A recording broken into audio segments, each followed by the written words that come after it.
This is episode 71 of the After Gambling podcast. And in this episode, we're going to talk about doing the work.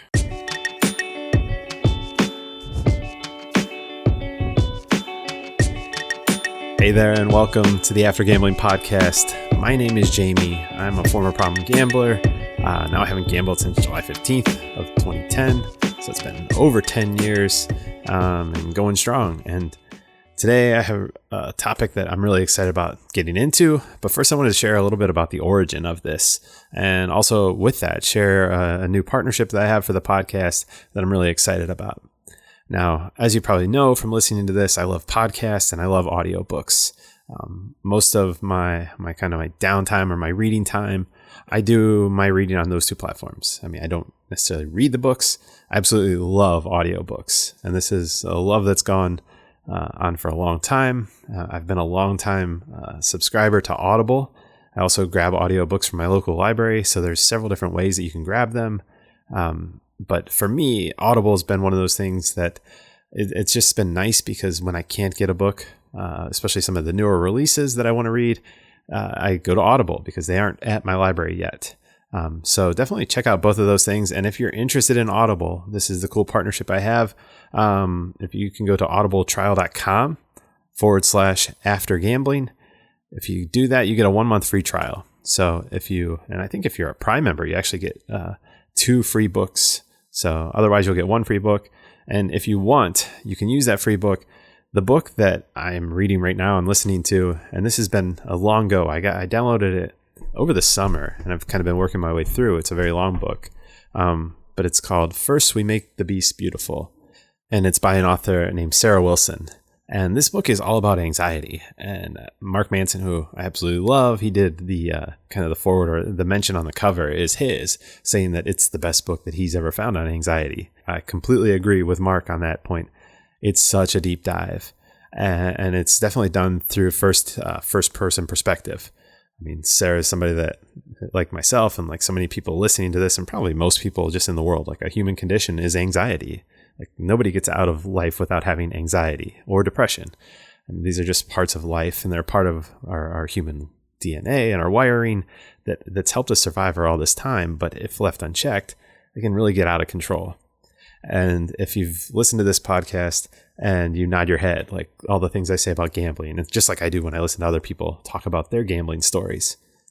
That same thing has been this entire book with Sarah. And I think that's part of why I have to put it down from time to time, because it's very deep.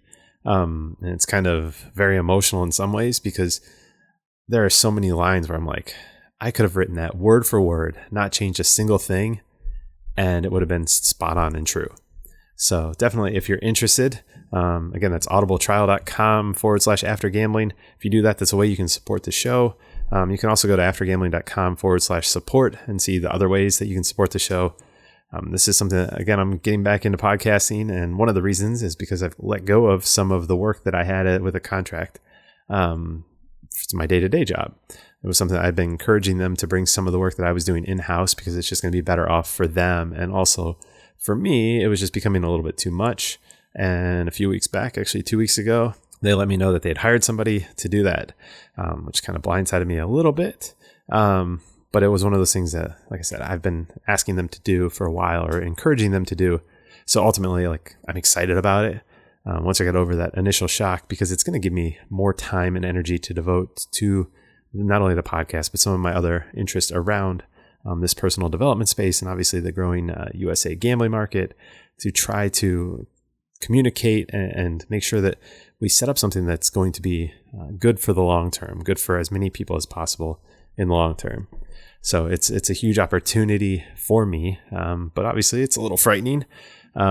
So diving back into the podcast and looking for some ways that maybe we can do some support on the podcast to obviously help out and fill some of these gaps in as I go forward with my work. So if you can, or if you're interested in supporting the show, obviously I'd really appreciate it. But it's by no means expected or needed. I'm going to be just fine either way.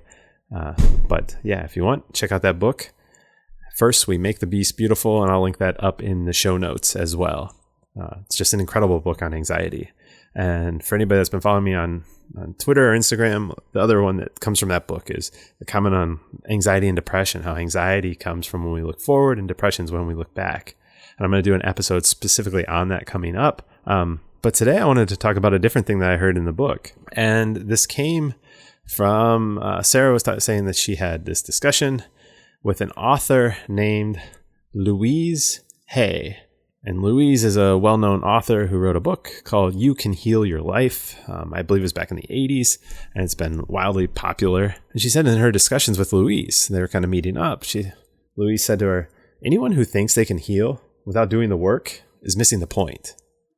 And I absolutely love that. And that's why, obviously I changed this podcast from Gambling Still Sucks to After Gambling.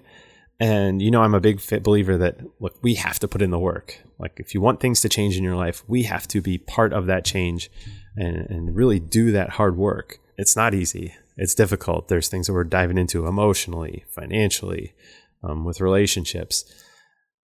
But it's important that we don't lose sight of the fact that it's on us to actually do the work. And that's why, I definitely fall into this. And one of my pitfalls in life, and especially in my work, is that I'm really good at making plans, right? Like, you probably relate to this. I love planning and thinking and coming up with ideas. But then the reality is the day comes and it's just time to do the work. Like, it's enough planning. You can't plan your way to success. And recovery is the same way.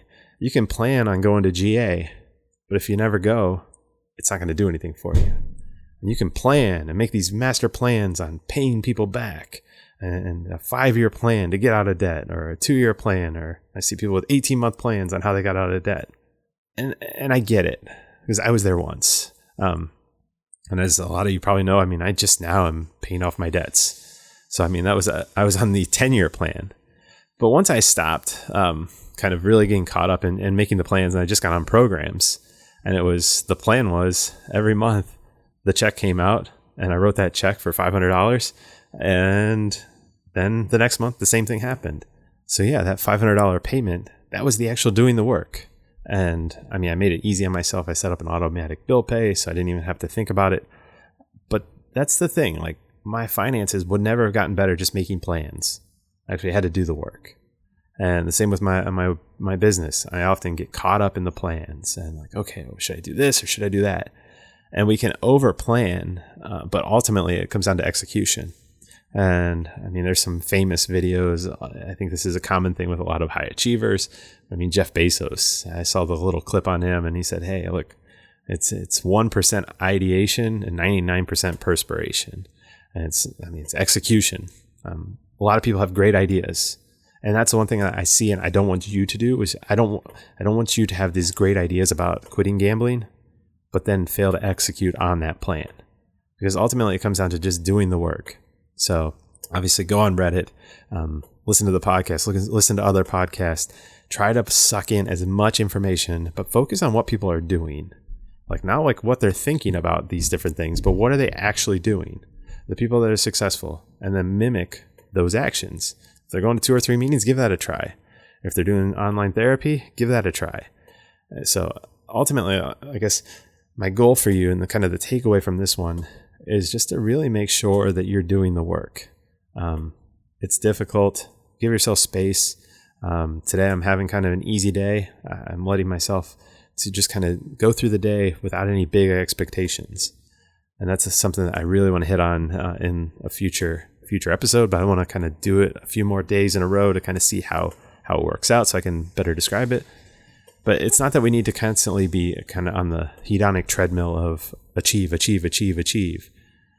So give yourself permission to relax, and that can be part of a plan.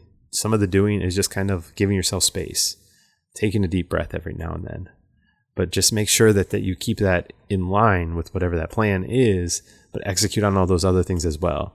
Because a lot of times I think we get caught up in going to the easy things, the things that are just kind of easier to do, and avoid the things that are more meaningful and more important.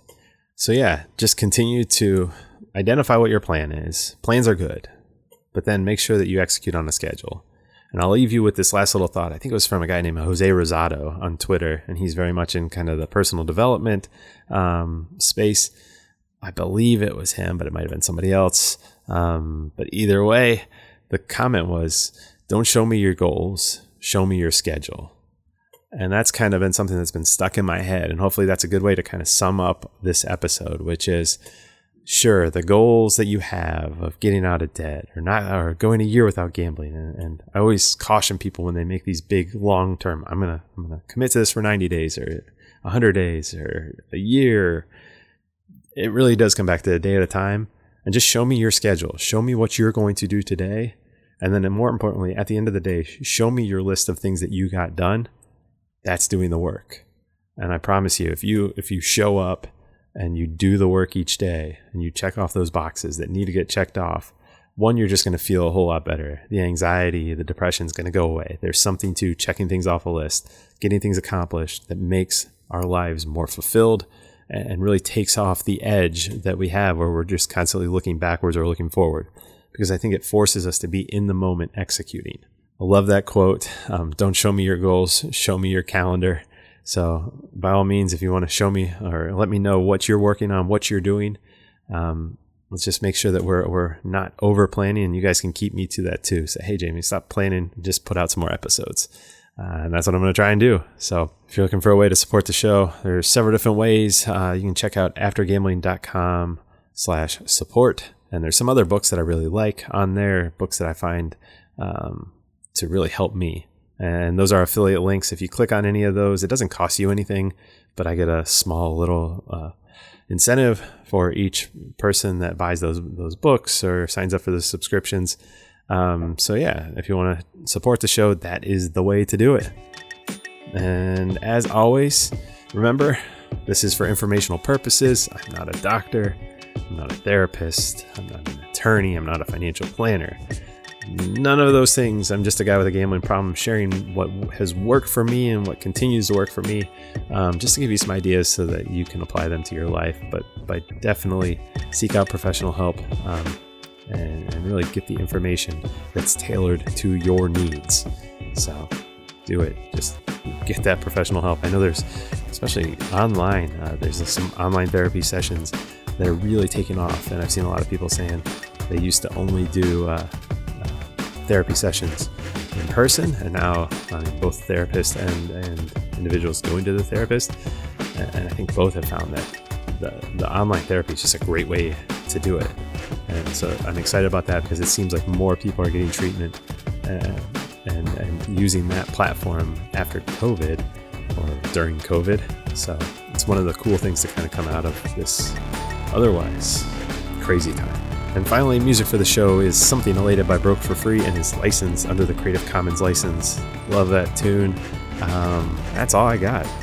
Thanks for listening. I'll see you in the next episode.